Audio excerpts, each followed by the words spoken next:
Susmita Bhattacharya. Welcome to my channel. আমার চ্যানেলের নাম বাস্তু ভিশনস উইথ সুস্মিতা।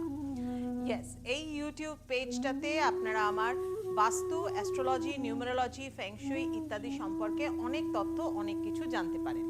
আজকেও এইরকমই একটা এপিসোড নিয়ে আপনাদের সাথে কিন্তু কথা বলতে আবার চলে এসেছি নিয়ম মাফিক, একদম নিয়ম মাফিক। যারা সাবস্ক্রাইব করেছেন তারা তো জানেনই, প্রত্যেকদিন নোটিফিকেশন পান, নতুন নতুন ভিডিও কিন্তু দেখতে পান। আর যারা এখনো সাবস্ক্রাইব করেননি, ঠিক আছে, দাঁড়ান, ভালো করে আগে এই ভিডিওটা ফলো করুন, দেখে যদি ভালো লাগে তাহলে কিন্তু অবশ্যই সাবস্ক্রাইব কিন্তু করে দেবেন। চলে আসি আজকের এপিসোডের মূল বক্তব্যে। দেখুন, 2026 একদম দোরগোড়ায় এসে গেছে। আমরা সবাই খুব এক্সাইটেড 2026 কেমন যাবে, কেমন আসতে চলেছে। নিউমেরোলজি নাম্বার হিসাবে অনেকেই হয়তো জেনে গেছেন 2026 এই সংখ্যাটাকে যদি আমরা সিঙ্গেল ডিজিটে কনভার্ট করি তাহলে নাম্বার আসছে 1, মানে 2 + 2 + 6 = 10 আসছে, 1 + 0 = 1। তাহলে এই সংখ্যাটা হচ্ছে রবির সংখ্যা, অর্থাৎ হচ্ছে আমাদের প্ল্যানেটারি সিস্টেম বা আমাদের যে অ্যাস্ট্রোলজিক্যাল হিসাবে প্ল্যানেটস রয়েছে সেই নবগ্রহের মধ্যে গ্রহ হিসাবে রবির অত্যন্ত সুখ্যাতি রয়েছে, কারণ রবি খুব পাওয়ারফুল একটা গ্রহ, অথরিটির গ্রহ। সারাটা বছর কিন্তু অনেক না পাওয়া আমাদের থেকে গেছে 2025-এ। 2026-এ কিন্তু সেগুলো অনেকটাই ফুলফিল হতে চলেছে। কিন্তু দেখুন, সব কিছু তো ভালো হতে পারে না, কিছু কিছু তার মধ্যে খারাপও কিন্তু রয়েছে। আমার আগামী এপিসোডগুলো যখন দেখবেন তখন হয়তো জানতে পারবেন ওভারঅল টোটাল ইম্প্যাক্ট কেমন আসতে চলেছে। আদৌ কি কোনো ন্যাচারাল ক্যালামিটিস আসতে চলেছে আগামী বছর?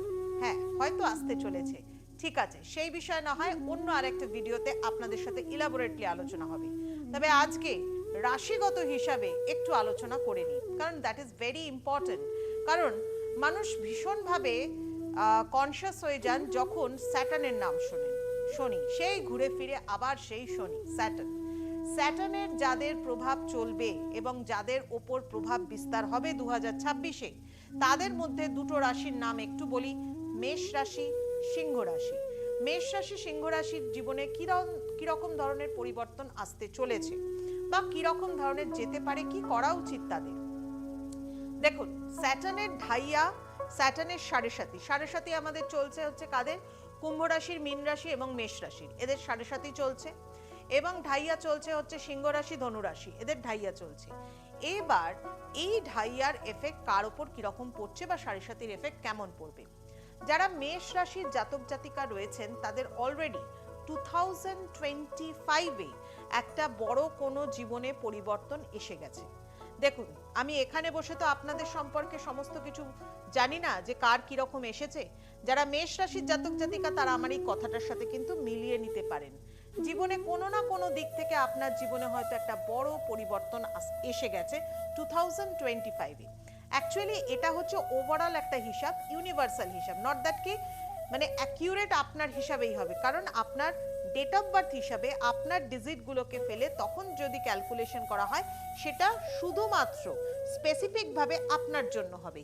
এটা হচ্ছে জেনারেল একটা ক্যালকুলেশন হিসাবে বলা হচ্ছে। তো এবার মেষ রাশির জাতক জাতিকাদের এই বছর কিন্তু যথেষ্ট চ্যালেঞ্জিং, মানে 2026 কামিং ইয়ার খুব চ্যালেঞ্জিং, ভীষণভাবে চ্যালেঞ্জের সম্মুখীন কিন্তু এদেরকে হতে হবে। আপনি পয়সার কখনো গুরুত্ব দেননি জীবনে, টাকা পয়সা এসেছে গেছে, আসছে, সঞ্চয়ও কিছু করেছেন, খরচাও কিছু করেছেন, কিন্তু ইম্পর্টেন্সি, গুরুত্ব দেওয়া সেইভাবে দেননি। স্যাটার্ন বোঝাবে গুরুত্ব কাকে বলে। এই বছর 2026 আপনাকে বুঝতে হবে যে কি করে, মানে how to control your expenses. Saturn এইভাবে আপনাকে আঙুল দিয়ে বোঝাবে কিভাবে আপনার সামনে ফিনান্সিয়াল চ্যালেঞ্জেস আসবে আপনি হয়তো নিজেও চিন্তা করতে পারবেন না। আগে হয়তো কখনো ভাবেননি, হয়তো দু হাতে খরচা করে গেছেন, দু হাতে চিন্তা ভাবনা করেননি, মনে করেছেন সবই তো ঠিকঠাক চলবে। বাট স্যাটার্ন আপনাকে বুঝিয়ে দেবে যে কাউকে ধার দেওয়াও উচিত নয়, কারোর থেকে ধার নিয়ে নিজের প্রয়োজন মেটানোও কিন্তু উচিত নয়। জীবনের এই সময়টা কিন্তু আপনার জন্য এরকমই একটা সময় আসতে চলেছে আগামী দিনে। তো এই যে সময়টা 2026, এখানে স্যাটার্ন এত ইম্পর্টেন্ট কেন বলুন তো মেষ রাশির জন্য?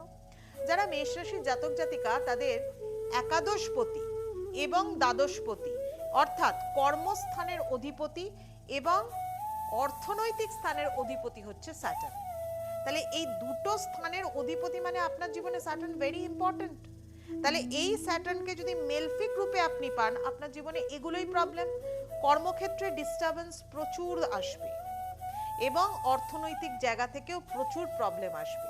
টাকা পয়সা যাকে ধার দিয়েছেন, মনে করেছেন ঠিকঠাক মতো পেয়ে যাব, সম্পর্ক তার সাথে কাটা খুব স্বাভাবিকভাবে হওয়ারই ছিল কোনো না কোনো দিন। এই বছর 2026 দিস ইয়ার, এই বছর কিন্তু সেটা আপনার জীবনে ঘটবে। এবং জীবনে যে পরিস্থিতির কখনো মুখোমুখি হননি, ভাবেননি টাকা পয়সা নিয়ে এত সমস্যা হতে পারে, হয়তো আছে, সবই আছে, কিন্তু হাতের নাগালে নেই, এই রকম একটা পরিস্থিতি কিন্তু আপনার জীবনে আসতে চলেছে 2026-এ যারা মেষ রাশির জাতক জাতিকা রয়েছেন তাদের ক্ষেত্রে। হ্যাঁ, কিছু ব্যাড ইভেন্টের সাথে সাথে কিছু গুড ইভেন্টও তো আসে জীবনে, কারণ সময়ের চাকা কিন্তু কখনো থেমে থাকে না, ঘুরতে থাকে ঘুরতে থাকে। তবে এই সময়টা হচ্ছে ভালো মতো আপনার মানুষ চেনার সময়, যে আপনার পাশে কজন মানুষ রয়েছে আর কজন মানুষ একেবারে মুখোশ পড়ে রয়েছে। দেখুন, মানুষের চরিত্র বোঝা কিন্তু খুব কঠিন। বিপদে পড়লে তবে কিন্তু মানুষ আরেকজন মানুষের, খুব বিশ্বাস করা মানুষের চরিত্র বুঝতে পারেন। অনেক মানুষ আপনার সামনে হয়তো কচু পাতার মতো ঘুরে বেড়াচ্ছে। কেন কচু পাতা বললাম জানেন? কচু পাতার ওপরটা দেখবেন সবুজ প্লেন একেবারে সুন্দর, আর তলাটা দেখবেন একদম চুলকানিতে ভরা। তো এই রকম মানুষও কিন্তু আপনার সামনে আছে, আর এই বছরটা হচ্ছে আপনার জন্য সেটা চেনবারই সময়। যাই হোক, চলে আসি অন্য কথায়। আপনার জন্য গুড ইভেন্ট কি আসতে চলেছে? গুড ইভেন্ট হচ্ছে যদি কোনো মাল্টিন্যাশনাল কোম্পানিতে আপনি চাকরি করেন, ফরেন সোর্স থেকে কিছু টাকা পয়সা আপনার আসবার সম্ভাবনা রয়েছে। যদি এরকম কোনো ফরেন সোর্সের সাথে আপনার কনসালটেন্সির কোনো কাজ বা ব্যাংকিং, মানে এই ধরনের কোনো কাজ থাকে, কনসালটেন্সি রিলেটেড, বা আপনি কোনো হয়তো মাল্টিন্যাশনাল কোম্পানিতে চাকরি করেন, বা হয়তো আর একটা সুযোগও আপনাকে স্যাটার্ন দিতে পারে এই বছর, সেটা হচ্ছে অ্যাব্রড যাওয়ার সুযোগ। যদি আপনি অ্যাব্রড যাওয়ার সুযোগ পান, সেখানে গিয়ে কিছু করবার সুযোগ পান, সেক্ষেত্রে কিন্তু আপনি লাভবান হবেন। সেক্ষেত্রে কিন্তু, অর্থাৎ জন্মস্থান থেকে আপনাকে দূরে যেতে হবে, সেক্ষেত্রে কিন্তু আপনার অর্থনৈতিক ভাগ্য কিছুটা ফিরবে। মানুষের ওপর কিন্তু অবশ্যই এই সময় খুব বেশি ডিপেন্ড করবেন না, যতটা সম্ভব নিজের ডেডিকেশনকে কাজে লাগান। কিছু কিছু জায়গা থেকে আপনি কিন্তু ভালো ফল এর দ্বারা পেতে পারেন। দেখুন, মেলফিক এফেক্ট আছে, মেলফিক এফেক্টগুলোকে কাটানোর জন্য অনেক উপায় রয়েছে। সেগুলোকে সম্পূর্ণভাবে যারা যারা শোনেননি আমার অন্যান্য ভিডিওতে দেখবেন। স্যাটার্নের মেলফিক উপায়গুলোকে, মানে মেলফিক জায়গাগুলোকে কাটানোর জন্য আমি অনেকগুলো উপায় বলে থাকি। ব্ল্যাক বস্তু দান করতে বলি, ছায়া দান করতে বলি, এবং তার সাথে সাথে প্রদীপ জ্বালাতে বলি, মাস্টার্ড মানে অয়েলের বা হয়তো সেসমি অয়েলের প্রদীপ জ্বালানো ইত্যাদি। এগুলো মেনটেন করুন এবং একটা প্রফেশনাল গাইডলাইন নিয়েই নিন, কারণ আপনার দরকার আছে এই বছরটা। মেষ রাশির যারা জাতক জাতিকা রয়েছেন তাদের ক্ষেত্রে বলবো। এবং তার সাথে সাথে সিংহ রাশির জাতক জাতিকা, এদের আবার ষষ্ঠ স্থান এবং সপ্তম স্থানের অধিপতি হচ্ছে স্যাটার্ন। আপনার মিসেস যদি তার ডেট অফ বার্থ হিসাবে, সে যদি স্যাটার্ন তার যদি রুলিং প্ল্যানেট থাকে, রাশি অধিপতি বা লগ্ন অধিপতি, আপনি কিছুটা হলেও কিন্তু সেখান থেকে একটু পজিটিভনেস আপনি পাবেন, এটা বলা যায়। কিন্তু যদি না থাকে, সেক্ষেত্রে কিন্তু রিলেশনশিপ ম্যাটার করবে, রিলেশনশিপ প্রবলেম আসবে। শুধু রিলেশনশিপ না, অর্থনৈতিক জায়গাও কিন্তু আপনার প্রচন্ডভাবে টালমাটাল অবস্থা যাবে। শিবের পুজো করুন, শিবকে বেলপাতা অর্পণ করুন, প্রত্যেক শনিবার শনিবার করে শিবকে বেলপাতা অর্পণ করুন। কারণ বেলপাতা, আমি সবসময় বলে এসেছি, আমার বহু অন্যান্য ভিডিওসগুলোতে আপনারা শুনেছেন, বেলপাতা হচ্ছে ত্রিপুটি জ্ঞানের প্রতীক, অর্থাৎ দ্রষ্টা, দৃশ্য এবং দর্শনের প্রতীক হচ্ছে ত্রিপুটি জ্ঞানের প্রতীক হচ্ছে বিল্লপত্র।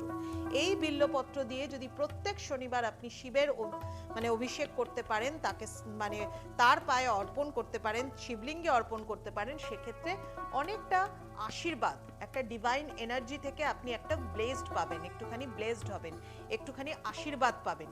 সেই জায়গাটাকে, সেই রিচুয়ালসে যারা বিশ্বাসী তারাই কিন্তু করবে। মানবো না কিছুই মানি না, হয়তো আমরা মনে করি নিজেরা, এরকম অনেক সময় চেষ্টা করি যে শিক্ষিত মানুষেরা হয়তো এগুলো মানেন না। তার মানে কি অশিক্ষিত মানুষেরা এগুলো মানেন না? যারা প্রকৃতপক্ষে শিক্ষিত, যারা সত্যিকারের লিটারেট পারসন, তারা অবশ্যই এই জিনিসগুলোকে মেনে চলেন।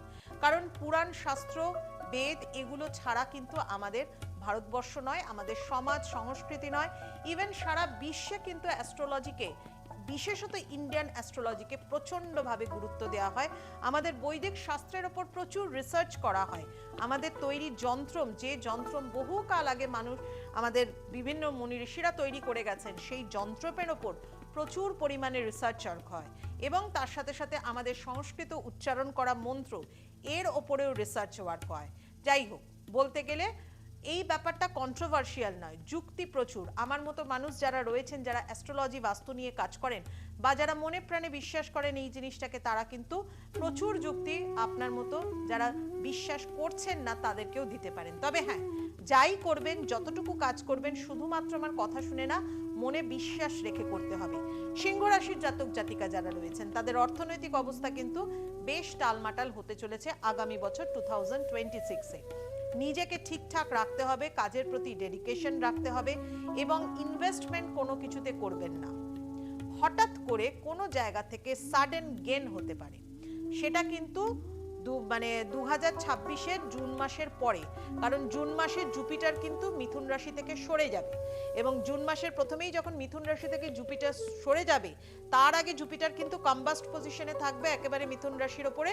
তো ওই সময়টার পর থেকে কিন্তু আপনি কিছুটা হলেও গেন করবেন, কিছুটা হলেও পাবেন, কিন্তু তার আগে কিন্তু পারবেন না, বা এখনো যে সময় যাচ্ছে বা আগামী যে জানুয়ারি মাস যখনই পড়বে তখনও পাবেন না, কারণ বৃহস্পতি কিন্তু রেট্রোগেট মোশনে রয়েছে, বক্রী অবস্থান করছে। তো সেক্ষেত্রে আপনার পাওয়ার কোনো সম্ভাবনা নেই।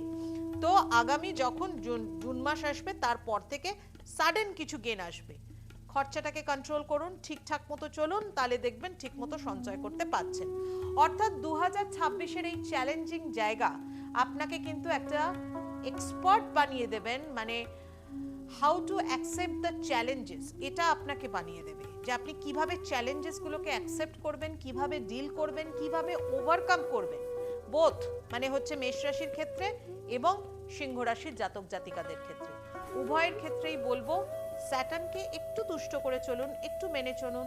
ধরুন হনুমান চালিসা পাঠ করুন, শনিবার দিন করে শিবের অভিষেক করুন, তার সাথে সাথে ছায়া দান করুন এবং তার সাথে সাথে শনি যন্ত্রম রাখুন, প্রফেশনাল গাইডলাইন মেনটেন করুন এবং একজন সম্যক জ্ঞান সম্পন্ন অ্যাস্ট্রোলজারকে দেখিয়ে বা বাস্তুবিদকে দেখিয়ে অবশ্যই একটা গাইডলাইন নিন, কি ধরনের কি করলে পরে আপনি আরো বেটার থাকতে পারেন। তবে হ্যাঁ, যেটা আপনার হাতে সেটা কিন্তু আমি এখানেই আলোচনা করে দিলাম, সেটাকে কিন্তু মেনটেন করবার অবশ্যই চেষ্টা করুন।